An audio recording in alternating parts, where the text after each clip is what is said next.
So Python is object-based, which presumably made it easy for the Python development team to write and debug the complex functionality provided by the Python system.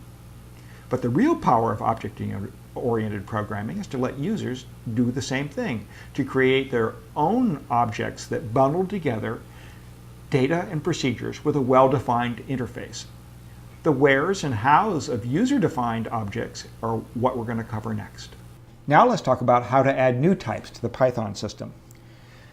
We'll use the class statement to define a new type. So a class statement begins with the keyword class, followed by the name of this new type, this new class that we're creating, followed by a parenthesized list, which I'll tell you more about in a second. Underneath the class statement is a set of indented statements, all of which will be treated as part of the class definition, and that's where we'll define the attributes of the class. So it works just like def. When we're defining procedures. The indentation indicates all the statements which are considered part of the class definition, and when you go back to the original indentation, the class definition is completed. So classes can inherit attributes from other classes.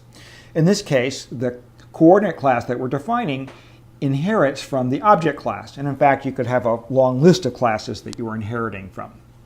We have a terminology for the inheritance relationship. We say coordinate is a subclass of object, and object is a superclass of coordinate.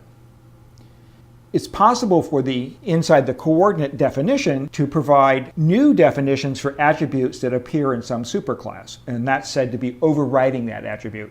So inside of the code of coordinate, references to that attribute will then refer to the new definition for that attribute rather than the inherited definition. And we'll use that to our advantage, as you see later on. Usually when creating an instance of a type, we'll want to provide some initial values for the internal data. So to do this, we define an init method. And you can see that we have a funny spelling for init. It has a double underscore at the beginning and a double underscore at the end. And that naming convention is used to indicate built-in methods in Python. And in this case, we're overriding the built-in method, init method in object with a new init method for coordinate.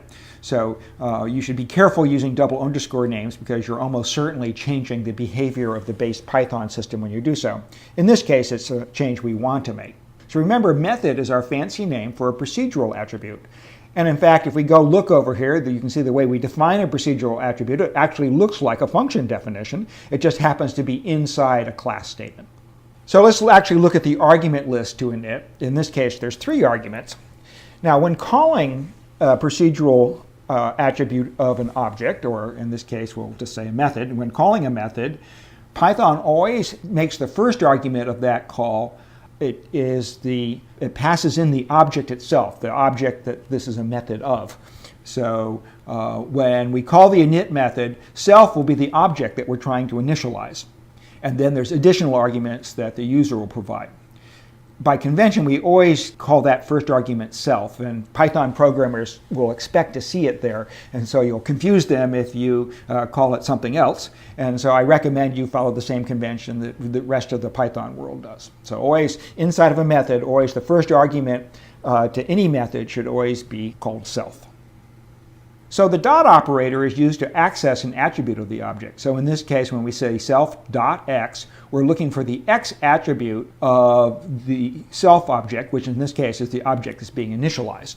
So this particular piece of code is actually defining 2 attributes for the object being initialized, an x attribute and a y attribute, and initializing with values that were passed in by the user. So let's talk a little bit about how attributes are found when you reference them. So if you reference an attribute, what Python will do is first look in the local object, the self object in this case, for a definition of that attribute. If it doesn't find it there, it will look in the class object to see if there's a definition of the attribute there, and if not, it will start moving up the chain of superclasses, looking in each one in turn for a definition of that attribute. So that's the way the inheritance works. So if I don't provide a definition for the attribute in the local object, then the class may provide a definition of the attribute or a superclass. So the data attributes, for instance, self.x and self.y of an instance, remember these were attributes that were added to the instance being initialized, the instance of the object being initialized, These are called instance variables. So I would say self.x and self.y are instance variables of an object of type coordinate. So let's talk about how to actually create an object. The way you create an object is you use the class name like a procedure call. So in this case, you say coordinate, and then remember there's an implicit first argument. So when you say coordinate, what Python will do is to go off and actually create a new object of type coordinate, and then it will basically pass that argument into the init method that you've defined, along with any additional arguments you supply. So in this case, I've supplied 2 arguments, so the init method gets the object that's being initialized plus 3 and 4 as additional arguments. Then the init code runs off and actually creates an x and y instance variable for that new coordinate object and initializes that to 3 and 4.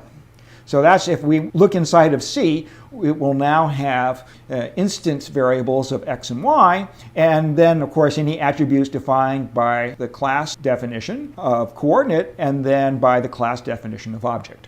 Of course, we can go off and define a new coordinate, an additional coordinate, in this case 1 at 0, 0, and we save that as the value of the symbol origin. So now when we go ahead and reach inside these objects, we can ask for the x attribute of C and the x attribute of origin. And if we do so, we'll expect the system to print 3 because that was the x argument here of the first coordinate creation, and 0, which is the x argument of the second coordinate creation. Notice, by the way, that the init method doesn't actually return a value. And so the init method is sort of special in the sense that when the init method finishes executing, Python will always return as the value of this creation statement, of the constructor statement here. It will always return as that value the new object has been constructed. So that's why C becomes an instance of a coordinate object. So left to its own devices, Python uses sort of this unique but pretty opaque representation of an object. So if I ask the Python system to print out one of my newly created coordinates, it'll give me the type of the object, and in this case it will tell me its location in memory. And because every time I created an object, it gets newly allocated from memory, this number here will be unique. However, I don't get much information about what the coordinate is, and that's probably not very useful. So we can actually improve that printout, make a much more useful way of displaying, the object, a coordinate object, by overriding another of the built-in methods for objects. In this case, the string method. Remember, the built-in names have these double underscores in front and in back. So what the string method does, its job is to take, as its first argument, this instance of the object, and return a string, which is going to be the print representation of the object. That's when the string that you return will actually be the string that the Python system will send to the output stream. You can see what we do is we take some constant strings, a less than sign and a comma and a greater than sign, and in between we sandwich the string representations for the x coordinate and the y coordinate. Once we've added, if we had put this definition in before we created an instance of the C class, then what we would have had is when we print C, it would call the print routine would call the string method, and it would get back the string, which is then what gets printed out. And you can see this is sort of a much more useful representation of the object C than this sort of opaque one. We can ask for the type of an object. So we go off and ask the Python system to tell us what the type of C is. It comes back, and this is sort of the representation Python has for a user-defined type. It's a class, meaning that's user-defined. And in this case, it was called coordinate, and it was defined in the top-level module of Python. Does this make sense? Well, if we actually go look if we ask Python to print out the value of the symbol coordinate, we can see that we get returned this internal representation of a user-defined type, which of course matches the type of C. So when I say coordinate, I'm basically referring to the same type, and that is in fact the type of C. And in fact, if we ask for the type of coordinate, and we ask, say I have a user-defined type, what type does it have? You can see it's of type. In other words, Python thinks of it just like any other type in the system. So the user-defined type and the built-in types are treated much the same way for most of Python's business. Finally, to test whether an object is an instance of a particular class or a particular type, you can use the isInstance procedure. So you pass in the object and the name of a type, and in fact, it will tell you whether it's true or not. Now notice I could have also said, is C an instance of an object? And that would have also been true because object is a superclass.